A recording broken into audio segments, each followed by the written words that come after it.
Hello everyone, मैं आपका maths educator Akshay Agarwal स्वागत करता हूं आप सभी के आपके अपने प्लेटफॉर्म पे।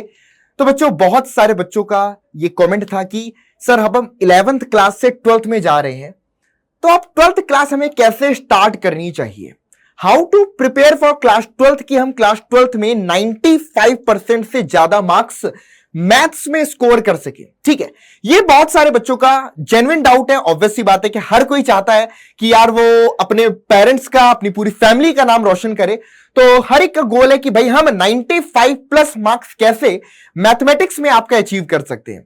तो सबसे पहली बात बच्चों, जैसे कि अगर आप क्लास 12th में अभी जा रहे हो, तो सबसे पहली चीज जो आपके लिए इंपॉर्टेंट है कि भाई हमें अपने क्लास 12th का सिलेबस पता होना चाहिए कि क्लास 12th में कौन कौन से टॉपिक हैं या कौन कौन सी बुक है जो हमें पढ़नी है। आप यहां पर क्लास 12th के सभी चैप्टर्स देख सकते हैं। ठीक है, सबसे पहला चैप्टर रिलेशन एंड फंक्शन है, दूसरा चैप्टर इनवर्स ट्रिग्नोमेट्रिक फंक्शन है, तीसरा चैप्टर मैट्रिसेस है, चौथा चैप्टर आपका डिटर्मिनेंट्स है, फिर continuity and differentiability, application of derivative, integrals. ठीक है, तो सबसे पहले बच्चों मैथमेटिक्स जो क्लास 12th की है ये दो पार्ट में डिवाइडेड है। ठीक है, ये जो पहले हमारे 6 चैप्टर्स हैं, यानी कि अगर मैं 1 से लेकर के इन 6 चैप्टर की बात करूं तो ये एक बुक 1 में आता है, इसको हम बुक 1 आपका बोल सकते हैं। उसके बाद बचे हुए आपके इंटीग्रल से लगा करके नीचे के प्रोबेबिलिटी तक के जो चैप्टर्स हैं ये हमारे बुक 2 के पार्ट हैं। किसके पार्ट है बच्चों? बुक 2 के। सर ये बुक 1 बुक 2 क्या है? क्या बुक 1 से ज्यादा वेटेज आता है या बोर्ड्स में ज्यादा क्वेश्चंस आएंगे, बुक 2 से कम आएंगे? ऐसा कुछ भी नहीं है। ठीक है, अगर देखा जाए तो हर एक चैप्टर का स्पेसिफिक वेटेज है, जिसमें अगर मैं बात करूं तो जिसने इस चीज को समझ लिया कि क्लास 12th में एक्चुअल में पूरे सिलेबस को हम यूनिट वाइज भी डिवाइड कर सकते हैं, मतलब कि कंबाइंड यूनिट के फॉर्म पर, जिसमें अगर मैं बात करूं continuity, differentiability, application of derivative, integrals और आपका डिफरेंशियल इक्वेशन, ये जो हमारे चैप्टर नंबर 5, 6, 7, 8 और 9 है, ये टोटल कितने चैप्टर्स हो गए? 5 चैप्टर्स हो गए। इन 5 चैप्टर्स का अकेला वेटेज आपके क्लास 12th के पेपर में 40 to 45 मार्क्स का है, मतलब कि मोर देन 50% जो क्वेश्चंस आपके पेपर में देखने को मिलते हैं वो इन 5 चैप्टर से देखने को मिलते हैं। उसके अलावा matrices and determinant, algebra 15 marks का, अगर मैं इन 2 चैप्टर की बात करूं तो 15 मार्क्स का इनका वेटेज है। इसी तरह रिलेशन फंक्शन की बात करें तो 15 मार्क्स का इनका वेटेज है ना। इसी तरह वेक्टर अलजेब्रा की बात करूं और हमारा 3D की बात करूं तो इनका भी वेटेज आपका 10 से 12 मार्क्स का है।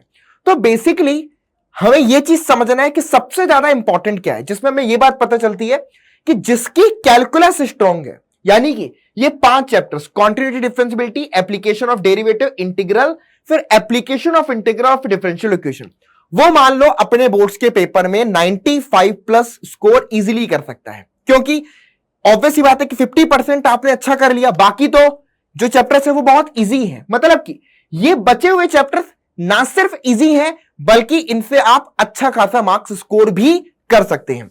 तो सबसे पहला काम जो हमको करना चाहिए वो अपनी कैलकुलस वाली यूनिट पर फोकस करना चाहिए, यानी कि इसको अच्छे से कर लेना चाहिए। और मजेदार बात यह है कि 11th क्लास में भी आप लोग लिमिट्स एंड डेरिवेटिव वगैरह पढ़ करके आए हैं। तो लिमिट्स एंड डेरिवेटिव अगर आपने पढ़ा है, वो बेसिक चीजें पढ़ी है, रिलेशन एंड फंक्शन पढ़ा है, तो आप डायरेक्ट उसका इस्तेमाल करके यहां पर कॉन्टिन्यूटी एंड डिफरेंशियबिलिटी पढ़ना स्टार्ट कर सकते हैं। और एक बार ये पढ़ना स्टार्ट किया तो ये 5 के 5 चैप्टर्स आपस में इंटरकनेक्टेड हैं, तो आप इजीली यहां पर इसको कंप्लीट कर सकते हैं। तो एक तो तरीका ये हो गया। दूसरा तरीका यहां पर हम ये भी बोल सकते हैं कि अगर आप सब कुछ छोड़ो कि सर 13 चैप्टर्स हैं, 2 बुक कंप्लीट करनी है, इसका भी एक और आसान तरीका है। आसान तरीका यह है कि अगर आपको इंटीग्रल्स आता है, एक तो ये इंटीग्रल्स आप नोट कर लीजिए, ठीक है। दूसरा, अगर आपको वेक्टर बढ़िया तरीके से आता है, इंटीग्रल्स हो गया, वेक्टर हो गया, और यहां पर कॉन्टिन्यूटी एंड डिफरेंशियबिलिटी, ये चैप्टर्स अगर आप ध्यान से समझो तो जिसकी कॉन्टिन्यूटी एंड डिफरेंशियबिलिटी स्ट्रांग होगी उसको एप्लीकेशन ऑफ डेरिवेटिव भी इजीली समझ में आ जाएगा, और जिसका इंटीग्रल वाला पोर्शन स्ट्रांग होगा उसको एप्लीकेशन ऑफ इंटीग्रल और डिफरेंशियल इक्वेशन ये एकदम हलवा लगेंगे। मतलब इतना आसान लगेगा, आपको लगेगा यार उसमें कुछ करना भी है। तो मतलब कॉन्टिन्यूटी एंड डिफरेंशियबिलिटी और इंटीग्रल्स, ये 2 टॉपिक कंप्लीट करने का मतलब है कि आपने कैलकुलस यूनिट एक तरीके से पूरी कंप्लीट कर ली।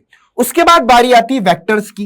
तो वेक्टर्स का खेल ऐसा है कि जिसने वेक्टर्स को ठीक तरीके से समझ लिया, उसकी 3 डायमेंशनल ज्योमेट्री यानी कि जो 3D हम पढ़ते हैं, ये उसका बहुत आसानी से कंप्लीट हो जाएगा। तो ये 3 टॉपिक 12th के ऐसे हैं जिनको पढ़ने से आप ऑलमोस्ट अपना 70% पोर्शन इजीली कर सकते हैं। बचे हुए 30% पोर्शन में तो आपका प्रोबेबिलिटी आती है, तो प्रोबेबिलिटी के लिए थोड़ा सा एफर्ट ज्यादा मारने पड़ेंगे, थोड़ी सी मेहनत ज्यादा करनी पड़ेगी। तो वो मेहनत जब आप अपना 70% पोर्शन अच्छे से कंप्लीट कर लेते हैं, इजीली क्रैक कर लेते हैं, तो प्रोबेबिलिटी समझने में दिक्कत नहीं है। एलपीपी तो चैप्टर ना ही गिनो, क्योंकि सिंपल सी बात है, 1-2 क्वेश्चन आते हैं, वो भी इतने इजी आते हैं कि बहुत आराम से कर सकते हो। तो मतलब हमें अपना पूरा का पूरा फोकस क्लास 12th की मैथमेटिक्स में अगर देना है तो इन 3 टॉपिक पर जरूर देना है, continuity and differentiability, integrals and vectors. जिसने ये कर लिया, मान के चलो 70% पोर्शन उसका डन है। तो इन चीजों को अगर, इन क्राइटेरियाज को अगर आप दिमाग में रख करके क्लास 12th के लिए पढ़ना स्टार्ट करते हो तो डेफिनेटली आपको 95% मार्क्स स्कोर करने से मैथमेटिक्स में कोई रोक नहीं सकता, कोई ताकत नहीं रोक सकती। इसके अलावा अगर आप जेई एग्जाम भी देने वाले हो तो ये जो 3 चैप्टर मैंने आपके लिखे, इनका अच्छा खासा वेटेज आपका जेई के पेपर में हर साल 2-2 क्वेश्चन आपको इन टॉपिक से देखने को मिलेंगे, तो डेफिनेटली आपको जेई के पेपर में भी बहुत हेल्प मिलेगी। तो ना सिर्फ बोर्ड्स में अच्छे मार्क्स स्कोर करोगे, बल्कि आप अपने जेई के जो आपका टारगेट है जिन बच्चों का, वो उसमें भी बहुत अच्छा परफॉर्म कर सकते हैं। ठीक है, तो आप इन्हीं चीजों को अच्छा करने के लिए 11 तो बहुत अच्छे से हो गई है, अब 12th को भी अच्छा बनाने की बारी है। तो आपको कहीं और भटकने की जरूरत नहीं है, आप हमारे डाउटनट ऐप पर ही जाकर के 12th के कोर्स में अपने आप को एनरोल कर सकते हैं, जहां पर आपको एक्सपीरियंस टीचर पढ़ाएंगे जिन्होंने ऑलरेडी जेई जैसे एग्जाम को क्रैक कर रखा है, जो कि आपको काफी ज्यादा हेल्पफुल होगा। तो जो भी बच्चे इंटरेस्टेड हैं वो जरूर से कोर्स में परचेज कर ले। ठीक है, बाकी आपको कोई भी प्रॉब्लम आ रही, किसी भी तरीके की दिक्कत आ रही है, आप मुझे इस वीडियो के कमेंट बॉक्स में लिख करके बताइएगा, ताकि मैं उस पर्टिकुलर चीजों पर बेस्ड आपको और भी गाइड कर सकूं, ताकि आपसे किसी भी तरीके की गलती ना हो और आप इजीली अपने बोर्ड्स में 95% का गोल अचीव कर पाए। तो ये चीज बच्चों मैं आपको बताना चाह रहा था। बाकी अगर कोई भी प्रॉब्लम है तो डायरेक्ट मुझे कमेंट बॉक्स में लिख करके बताना, वहीं पर हम आपसे आपकी प्रॉब्लम को सॉल्व भी कर देंगे। तो चलिए बच्चों, मिलते हैं नेक्स्ट वीडियो में, तब तक के लिए goodbye, take care to all of you, thank you so much to everyone.